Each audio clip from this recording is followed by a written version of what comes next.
ఏమైనా చెప్పాలా కార్తిక్? లేదా నేనే చెప్తా అని ఎక్స్పెక్ట్ చేస్తున్నావా? చెప్పడం ఉంది. ఏం లేదు, నాకు పని ఉంది, నేను వెళ్తా. నిధి అమ్మ పిలుస్తుందేమో. అది కూరగాయ అంటే ఏం చెప్పలేదు కదా? ప్రతిసారి ప్రపోజ్ చేయడానికి పోతావు, జ్వరంతో ఇంటికి వస్తావు. ఏంట్రా ఇది? ఎందుకురా మాకు చికాకు? అది కాదురా, నిధి అంటే నాకు చాలా ఇష్టం. కానీ ప్రపోజ్ చేస్తే ఎక్కడ రిజెక్ట్ చేస్తుందనే ఒక భయం. తనతో మళ్ళీ మాట్లాడలేకపోతానేమో అని, తనను మళ్ళీ నేను చూడలేనేమో, తను లేకపోతే ఎలా ఉండాలని అనేవో ఆలోచనలు వచ్చాయిరా. అందుకే మనసులో ఉన్న మాట ఇక్కడ దాకా వచ్చి అక్కడే అయిపోయిందిరా. నువ్వు అలానే ఎరుపుకులా ఆలోచిస్తుండు.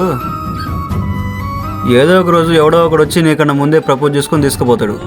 అరే, లేనిపోని మాటలు చెప్పి టెన్షన్ పెట్టకరా. నిజం రా, ఈ కాలంలో అమ్మాయిలు స్పీడ్గా ఉన్నారా, తర్వాత నువ్వే బాధపడతావురా. అది కాదురా, చెప్తే ఎక్కడ నో చెప్తుందో, ఉన్న ఫ్రెండ్స్ ఎక్కడ పోతుందని ఒక భయం రా. అలా అని చెప్పకుంటుంటావా? చెప్తానే, వాడికి నేను నచ్చాలి కదా. వాడు నువ్వు చెప్తే నేను తట్టుకోలేనే. ప్రేమ అనేది అవతలకి ఎక్స్ప్రెస్ చేస్తేనే అర్థమవుతుంది. సరే, వాడికి నేను ఇప్పుడే కాల్ చేసి చెప్తా. ఇప్పుడు ఫోన్ చేసి తనతో మాట్లాడతా, ఓకేనా? కార్తిక్కి కాల్ చేద్దాం.